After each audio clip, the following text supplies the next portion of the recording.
ایک بوڑھے میاں جو کوئی 80-90 سال کے ہوں گے ہانپتے کانپتے ایک سنار کی دکان پر پہنچے اور کہنے لگے، اپنی ترازو دے دو، مجھے یہ سونا تولنا ہے۔ سنار نے جواب دیا، بڑے میاں میں معذرت خواہ ہوں، میرے پاس چھلنی نہیں ہے۔ بڑے میاں نے حیرت سے کہا، یہ کیا مذاق ہے؟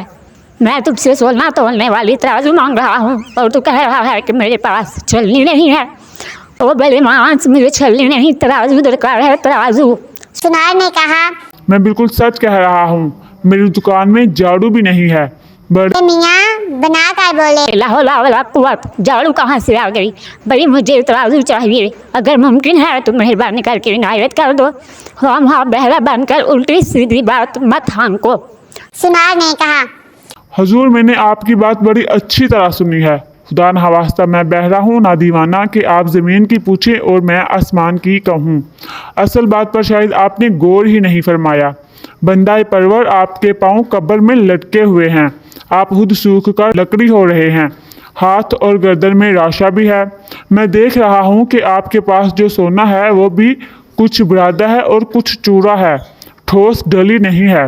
اس لیے یہ ضرور ہوگا کہ تولتے ہوئے آپ کا ہاتھ کانپے گا اور سونے کا برادہ زمین پر گر جائے گا۔ پھر آپ فرمائش کریں گے کہ جھاڑو عنایت فرماؤ تاکہ میں برادہ اکٹھا کروں۔ جب جھاڑو سے دھول مٹی جمع کریں گے تب فرمائیں گے کہ اب چھلنی کی ضرورت ہے تاکہ ہاک چھان کر سونا الگ کر سکوں۔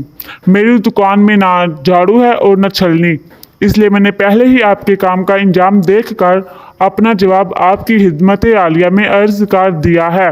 بہتر ہے آپ کسی اور سے ترازو مانگ لیجئے۔